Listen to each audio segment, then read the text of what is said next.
দুনিয়াতে উলঙ্গ আইসি এই সাদা কাপড়টার জন্য, এই সাদা কাপড়টার জন্য আইসি দুনিয়াতে। পুরুষ মানুষ ঢাকার দরকার নাই, সাদা কাফন দেখলে অন্তরের মধ্যে কি আসে? একটু ভয়। আর সেটা মনে রাখবেন, পুরুষের ঢাকার দরকার নাই, মহিলাদেরকে এভাবে উপর দিয়ে ঢেকে দিতে হয়। মরণের হরে জীবিত থাকতে দরকার নাই, কি কন? আমার মেয়ে, আমার স্ত্রী, আমার বোন, আমার মা বেপরদায় চলে, আমরা হইলাম দায়ুস। ওই পুরুষ দায়ুস যে তার স্ত্রী সন্তানকে পর্দা করায় না। আপনি থাকতে আপনার স্ত্রী কিভাবে ফেরিওয়ালার সামনে যায় আলু ফ্রাইস কিনে, আপনি দেশে থাকতে, আপনি এলাকা থাকতে আপনার স্ত্রী কিভাবে মার্কেটিং করে যায়, এভাবে বাজার সদাই করে, আপনি পুরুষ কেন পর্দার ব্যাপারে সচেতন নয়? আপনার উপযুক্ত মেয়ে ওড়না ছাড়া ঘর থেকে বের হয় কিভাবে? আপনার মেয়ে, আমার মেয়ে কিভাবে পায়জামা টাকনুর উপরে পরে? আমার ছেলে কিভাবে পায়জামা টাকনুর নিচে পরে? আমার টাকা দিয়ে আমার ছেলে সিগারেট খায়, আমার টাকা দিয়ে, আমার টাকার এমবি খরচ করে আমার ছেলে মেয়ে ঘরের মধ্যে গান বাজনা করে। আপনি পুরুষ উদাসীন, আপনার খবর নাই। খোদার কসম, দায়ুস ওই পুরুষ যে পুরুষ তার পরিবারকে দিন শিক্ষা দেয় না, কোরআন শিক্ষা দেয় না, পর্দার কথা বলে না, আর দায়ুস জাহান্নামে যাবে। এই দুনিয়াতে আসছে সাদা কাপড়টার জন্য, শুধু এই সাদা কাপড়টা অ্যারেস্ট করার জন্য। কিন্তু এই সাদা কাপড়টাও নিজের টাকায় কিনা হয় না, নিজের টাকায় কিনা হয় না, আত্মীয় স্বজন কেউ না কেউ। আমরা অনেক সময় শুনছি যে 3.5 হাতের মালিক ছাড়া আমি ন, আমি নিজে 8-10টা কবর এইভাবে দিছি যে উনি যে জায়গা দেখাই গেছে এই জায়গায় কবর দিন, আর জায়গা দিছি আমাদের বাড়িতে। কথা কি বুঝতে পারছেন?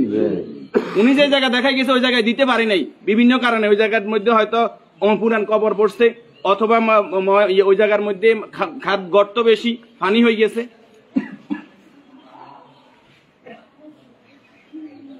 তাহলে আমার শেষ জায়গাটাও আমার নির্দেশনা মতো হয় না, পরিবারে যারা আছে তাদের নির্দেশনা মতো হয়। যে রাসূলের শানমর্যাদা এত বেশি, সেই রাসূলের প্রতি দুরূদ ও সালাম সাল্লাল্লাহু আলাইহি ওয়াসাল্লাম।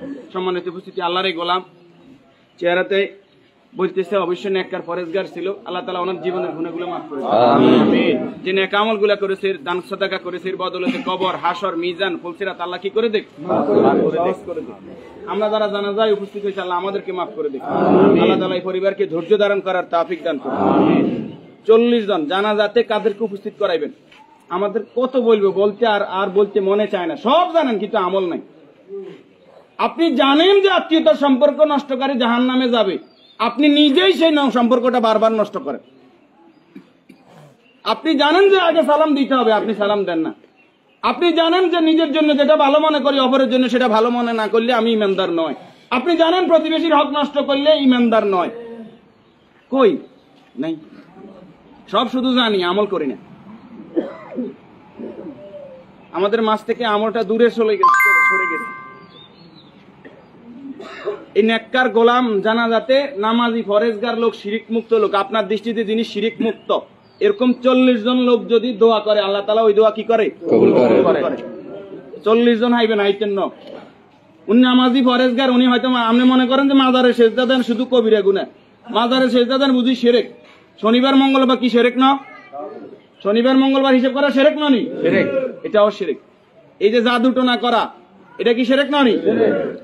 গণকের কাছে যাওয়া, বান্দর গনাইতে যায়, মানুষ গনাইতে যায়, চুরি করছে কে, আনা চাইতে যায়, এগুলো সবগুলো কি বড় শিরক। যেটা জনগণ সকল ক্ষমতার উৎস, ঠিক ননি? জনগণ সকল ক্ষমতার উৎস, সকল ক্ষমতার মালিক কে? তো যেই দল, যেই সংগঠন, যেই রাজনীতি আমাকে বলে জনগণ সকল ক্ষমতার উৎস, এই রাজনীতি করা কি শিরক না?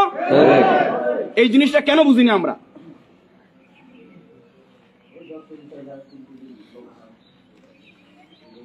আপনি মুখে বললেন জনগণ সকল ক্ষমতার উৎস, অন্তরে আপনি বলবেন যে হ্যাঁ আল্লাহ সকল ক্ষমতার উৎস, এটা তো আল্লাহ মানে না। মুখে যেটা বলতে হবে অন্তরে এক থাকতে হবে। তাহলে সকল ক্ষমতার মালিক কে? আল্লাহ। আর যারা রাষ্ট্র ক্ষমতায় গিয়ে, একজন মুমিন ইসলামী রাষ্ট্র ব্যবস্থার বাইরে যাওয়ার কোনো সুযোগ নাই। যদি আওয়ামী লীগ আবার তওবা ইস্তেগফার করি আই কয় যে আমরা আল্লাহর আইন অনুযায়ী রাষ্ট্র চালাইম, আমরা কইম আলহামদুলিল্লাহ। বিএনপি যদি কালকে বলে যে আমরা রাষ্ট্র চালাইম আল্লাহর আইন অনুযায়ী, কোরআনের আইন দিয়ে রাষ্ট্র চলবে, সৎ নামাজি ফরেজগার লোকরা চেয়ারম্যান মেম্বার হইব, তাকওয়াবান হইব, আমরা বিএনপির সাথে আছি, বিএনপি কে ভোট দেব। যদি জামাত ইসলামী বলে আমরা আল্লাহর আইন দিয়ে রাষ্ট্র চালাইবো, কোরআন চালাইবো, দেশ তাকওয়ার ভিত্তিতে চলবে, রাসূল যেভাবে চালাইবে আমরা তাদেরকে ভোট দিব। যদি চরমনাই বলে তাদেরকে ভোট দিব। আমাদের ব্যক্তিগত কারো কোনো আরস নাই। আমরা এই জমিনে আল্লাহর, এই জমিনে আইন চলবে কার? এবার যেই আসুক এই তকমা নিয়ে আমরা তাদের সাথে আছি। রাজি আছেন? আল্লাহ তাআলা আমাদেরকে কবুল করুন। সম্মানিত উপস্থিতি, এই মুহূর্তে